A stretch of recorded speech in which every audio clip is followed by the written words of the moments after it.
Hello and welcome back to another episode of Cyber Voices, the official podcast of the Australian Information Security Association, otherwise known as ASA.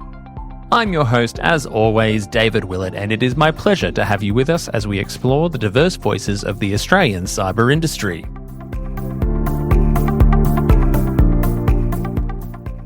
The two girls that talk cyber, we have got Emily and Jules, but you prefer M?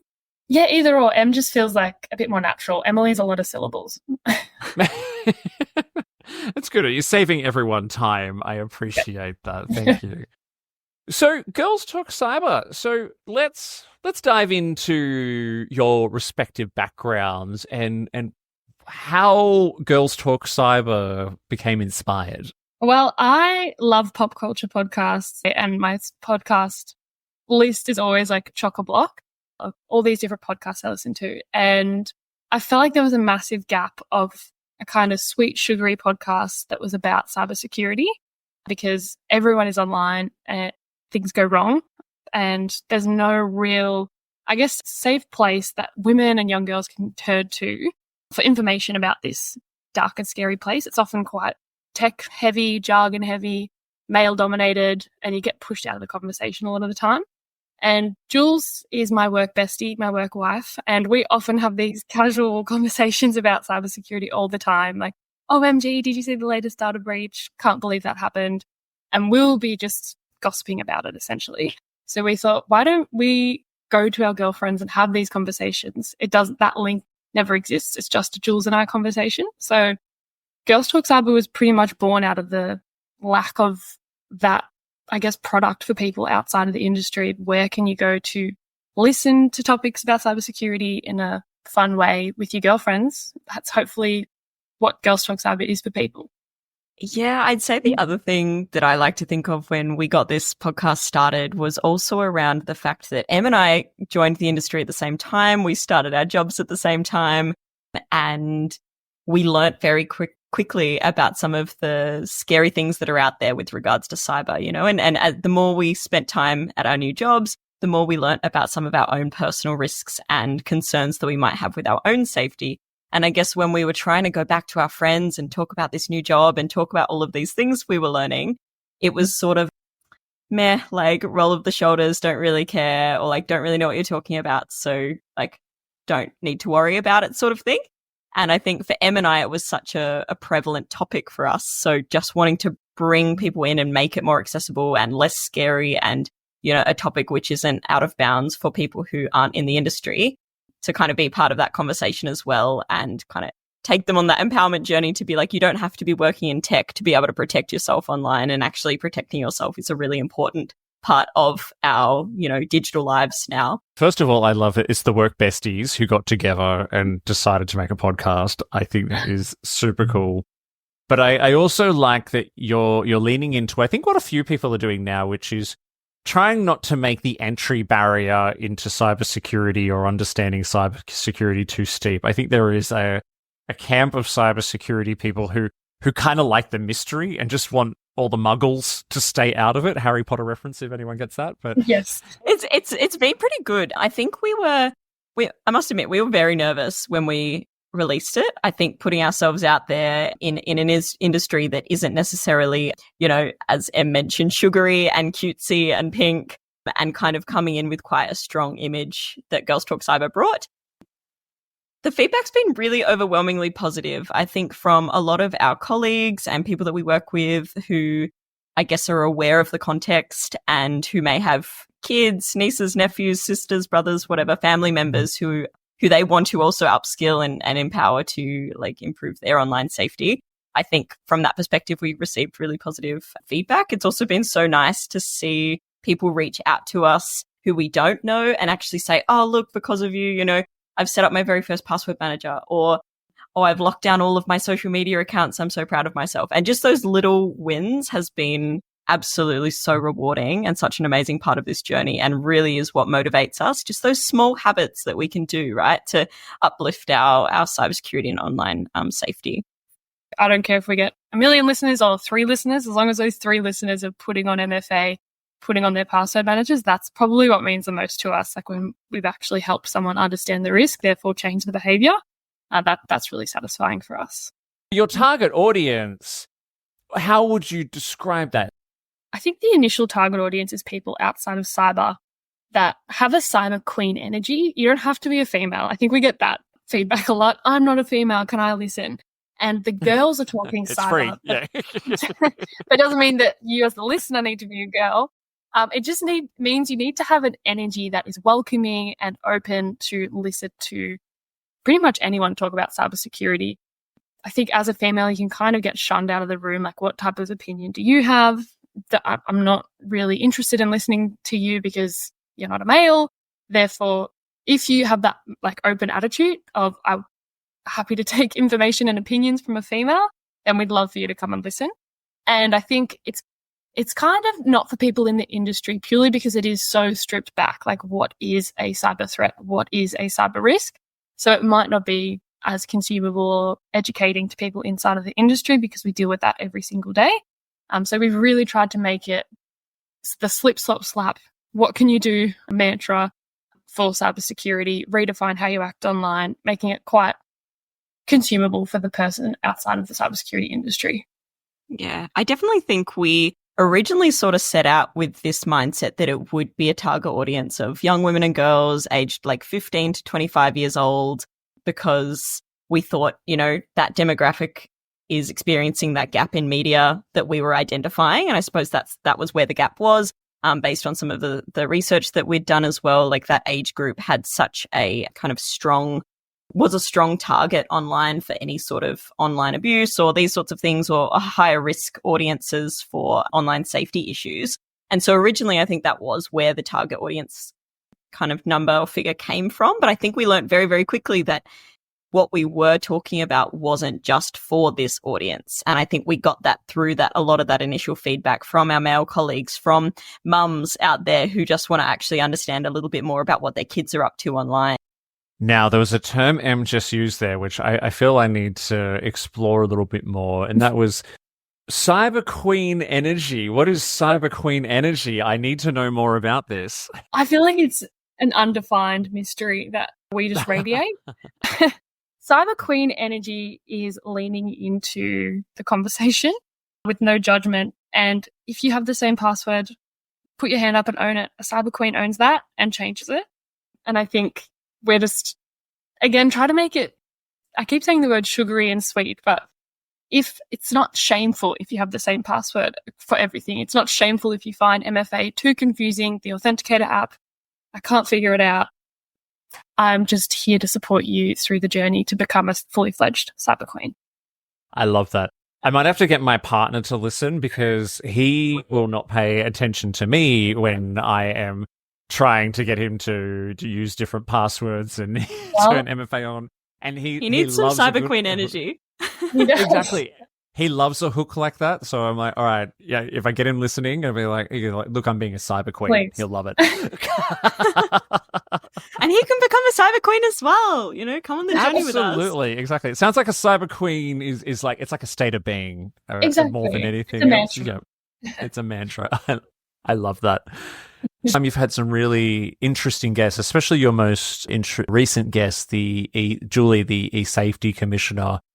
And that was, compared to some of your other episodes, that was some really hard listening, but really important listening as well. How do you go about selecting your guests and selecting your topics and the delivery of those topics so that you stay true to the mission and the mantra of the podcast? The way Em and I have chosen guests and sought out different guests is to, I suppose, identify a bunch of different areas which are a little bit stereotypically cyber, or, we've had ethical hackers and we've had people working in a digital forensic space. So it's sort of wanting to provide a representation across a really broad topic, which is cybersecurity, and, look at different women in these careers, talk about their journeys, kind of provide visibility to our listeners that it doesn't really matter what you study to begin with. These pathways are for everyone. I think our interviews are sometimes a little bit more career focused. Our most recent interview with Julie Inman-Grant, the e-safety commissioner, was a really, really special one. And I think it was actually a fantastic discussion about discovering what e-safety does in Australia, what their remit is, and then also just kind of unpacking a lot of the tools and resources that they have available to them or to the whole Australian population on their website. Some of her experience in this space and the messages it has so important. What did it feel like to actually sit and have that conversation? We were pretty nervous at first, to be honest. It was very daunting. Julie, like you said, has an amazing job history, career history. She's an inspiration just as a woman pursuing an amazing career. And then we had some really tough topics to talk to her about. But I think it comes back to that point of, to change your behavior, you have to know the risk of what you're going up against. And if I'm not in the cybersecurity industry, I just think it's social media. I'm there to connect with my friends. I'm playing video games. But Julie really helped us shine a light on that dark portion of the internet where terrible things happen. Abuse is rife, harassment is rife, online bullying, just pretty much a laundry list of things that can go wrong we walked through. And I kind of had to pause at the end of it because I felt like physically sick sometimes about the things we were talking about because it is so dire. And that's another reason why I respect and look up to her so much, is because she stands up, puts her name and her face against these bullies, these terrible people and criminals, and stands up for what's right, and kind of gave me hope that there are the good people out there fighting the good fight and trying to protect Australians, trying to protect vulnerable people online. So to sit down next to someone like that, who is just so smiley and personable whilst dealing with these terrible things, it felt like such a juxtaposition of, look at this woman who is so positive but dealing with such negative things, was pretty inspirational, and wish I could do it again, but I'm sure our paths hopefully will cross again. What have been some of your other favourite topics to cover that have resonated really well with the audience? Shining a light on the dark web with Leah Pinto from CyberCX recently just came off the Hunted season. Go check that out if you haven't watched Hunted yet. It's a great one. But Leah is just so personable, and we really get along in a personal and professional sense. And the way she explains the dark web, the layers that it is, and the onion router, what does an onion have to do with cybersecurity? Doesn't feel like a natural connection. But that's probably one of my favourite ones that I look back and I learned things from as well. We don't really have much to do with the dark web in our strategy and consulting world. We look to it as our threat intelligence, but I'm not really in the weeds dealing with the cyber criminals on an everyday basis. So our interview with Shireen Saeed was also really fantastic. I think because Shireen's in a CISO position, and so her perspective was a little less, we have interviewed a lot of people within really technical disciplines within the cybersecurity space. And I guess Shireen from more of a CISO and a leadership perspective, and kind of bringing in that university flavor. And because she's the CISO of University of Newcastle from memory. And she was just a fantastic new perspective to bring something so relatable like study at a university into a cybersecurity context. And I think it was something that, certainly as a student for myself, I didn't necessarily think of there being a role where someone was sort of looking after our cyber and our cybersecurity across the whole university. While I was a student, I just didn't think of that sort of stuff. So to kind of bring that into play for those who may be studying, those listeners who may be out there to more of a university context, I thought was quite interesting and relatable for our listeners. I really like the energy of the show and the desire to celebrate diverse voices within the cybersecurity industry. I think that's why I gravitated towards wanting to listen to you, because it's very much our intention with this show as well.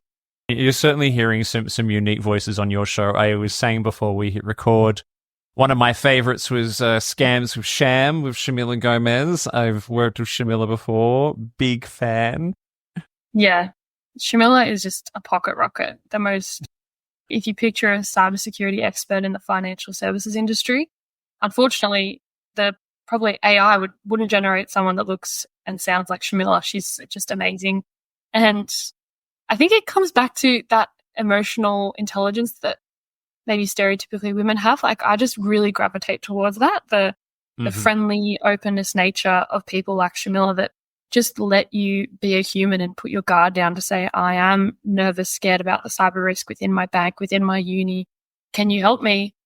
Someone like Shamila really lets you have that conversation, and it's not a business exchange. It's an emotional conversation, really. Something that we've said a few times throughout this interview is cybersecurity is often seen as a male-dominated field. Now, it's not just seen as a male-dominated field. The percentage that I've seen as recently as today is 17% of women make up all cybersecurity roles. Now, I can't remember if that was in Australia or that was globally. So, and that number hit me pretty hard, and it sort of said, wow, okay, despite all our efforts, we still need to do so much better to ensure that there is equality within our industry. How do you feel that an initiative like your podcast is helping to change this perception and encouraging more women to enter the industry? For me, I think I just hope it breaks down those barriers, by putting a fun spin on it, by making it feel like you're having a chat with your girlfriends about it. Like, I hope it just breaks down that stereotype of the barrier to entry. I think it's typically a masculine topic, and I think a lot of as we've said, the marketing around it, the media that's out there for it, the educational resources that are for it, it's often kind of got that masculine feel about it. So I really hope at least that the way we introduce topics and the way we talk about them and the way that we bring people on the journeys of those topics, I hope just allows people to feel motivated and kind of excited. I hope that we create content that's fun to listen to and also makes things fun to talk about.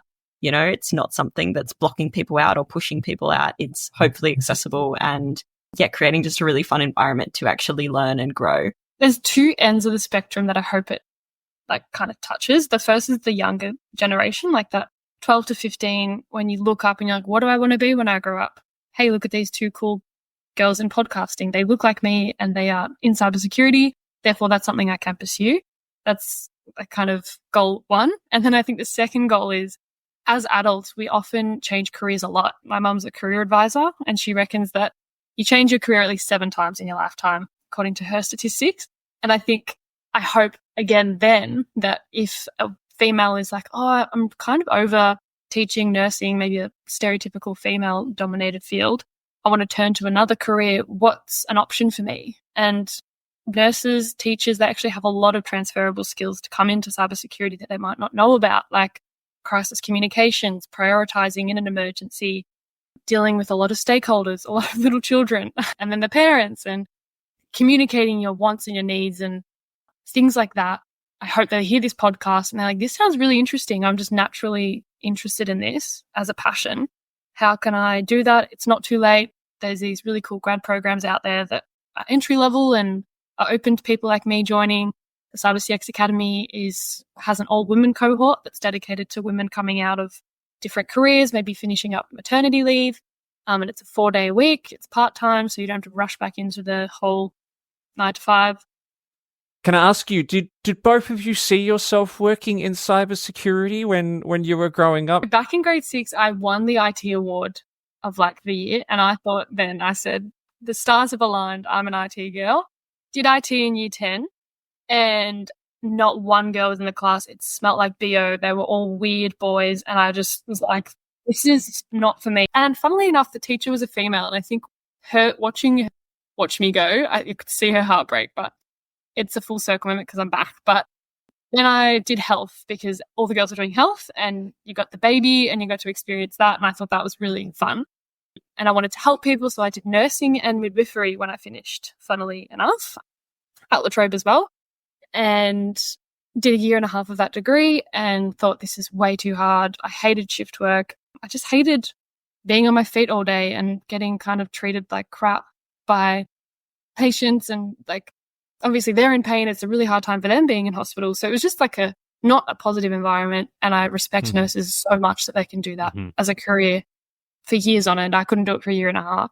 So I dropped out and met a mum in cybersecurity from the high school I went at. I babysat her kids. Weird, sliding door moment. And I was just complaining to her that I dropped out of nursing and I was good for nothing, 19-year-old, had no career ahead of me. And she said, try cybersecurity. It's still helping people. You sound like you like computers. Give it a try.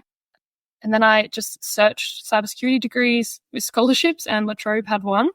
And I knew that I liked La Trobe, I just didn't like the course. So I went back there and did the Bachelor of Cybersecurity, and here we are.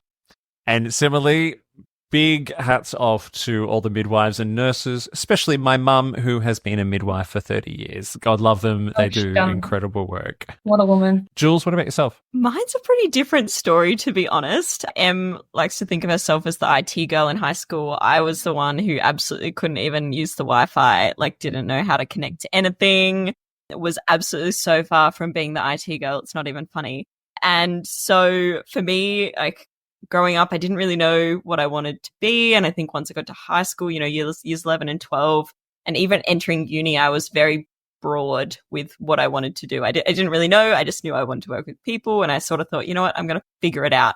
I did a really broad degree. I did a double degree of business management and then an arts degree with behavioral science and languages.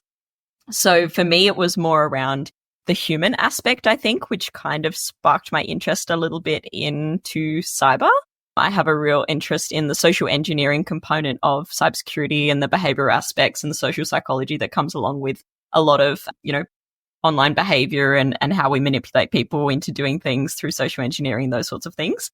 So yeah, cyber and IT absolutely never on my radar at all until I was probably looking for graduate jobs. So I was wrapping up the end of this double degree and I kind of thinking, well, okay, now I need to find myself a job or something to go on to next. And it was through the exploration of grad roles that I actually came across a couple of sort of IT or cyber jobs. Again, I didn't really have specifics on what I wanted to do. And actually, it was the graduate program with CyberCX that had come up. And I think the only reason here I was like applying for so many different roles, so many different random job openings on Seek and whatever else. And the thing that got me and made me sort of double take this role rather than overlooking it with I don't have the skills, move on, was that they had a sentence in their application saying you don't need to have any cyber background. You just need to be curious. Like you need to have an interest and a positive attitude to learn something. And I just thought, you know what? I've got transferable skills, like, your communications. I've done this business degree. I've kind of got some leadership skills, those sorts of things. And I'm thinking, okay, maybe I'm curious and I'm interested. Like maybe I'll give it a go. And it was through a couple of conversations with the talent team at the time. Basically asked them very frankly, am I wasting your time? Are you wasting my time? Like, is this even going to work? And I kind of got given a 24-hour window. They said, go and do some research, have a look at this, have a look at that, see what sparks your interest. And I think over that time, I just sort of thought, you know what, this is actually really cool and something completely different. And it wasn't planned, but hey, let's give it a shot. I know it sounds cliche, but just taking that leap and kind of just giving it a go. I think the perception, especially when I started, was, oh gosh, I'm going to have to know everything. Like I need to know everything and I need to know it now. I think that's so wrong. I think whether you've worked in retail all your life, hospo, you've been nursing, you've been doing teaching, whatever it might be, I think we all have transferable skills which are valuable in this industry. Diversity is, growing amongst the industry, which is fantastic. But I think from every single background that people are coming from, they bring a different set of skills. And, us as cybersecurity professionals are protecting communities and protecting people in our, networks and those sorts of things. And to do that effectively, we need to understand those networks and we need to understand those different community groups. So being able to represent those community groups is also just as important, I think. Final question. What can we expect in 2025 from Girls Talk Cyber? What can't you expect? No, I'm kidding. No, we actually have very big plans. I don't know if we can speak about them yet, Jules, which sounds so ominous of us, but we will hopefully. Do you think we could talk about it, Jules, or not? I reckon we can just leave you with a teaser. Yes. Yeah. So I think you should expect more great episodes and probably more than we've been releasing for 2024. So I think expect a few more episodes to come out at a slightly faster cadence. I'd also probably say Em and I are really keen to give back to our communities and reach out and hopefully do so in a more practical way, which is, contacting and touching a lot more people in our communities at a local level. So I don't know, maybe too mysterious. It's not that crazy, I don't think. Okay. We really want to start getting out to schools and start talking to young high school students about these things. So hopefully you'll see us in a high school near you. I'm intrigued. Well, that all sounds fabulous, and congratulations on the podcast. It is amazing. To our listeners here at Cyber Voices, you can never get enough Cyber Voices, so you can listen to this show, but go and look up Girls Talk Cyber as well. I believe you can find it on all the major podcasting platforms. Jules, thank you so much for sharing your voices with us today. Thank you so much for having us. It's been so much fun.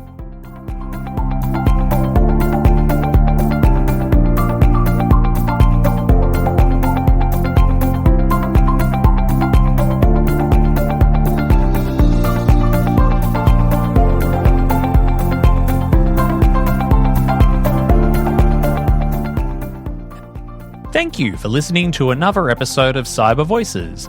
Our music is by Sanar Garut, our show artwork is by Studio Quarantine, and we record our show at This Is a Studio in Pran, Melbourne, part of Popplant Productions. Please make sure you follow the show on your podcast platform of choice and leave us a 5-star review. This will help others find the show. Also, please follow the association on LinkedIn and Instagram.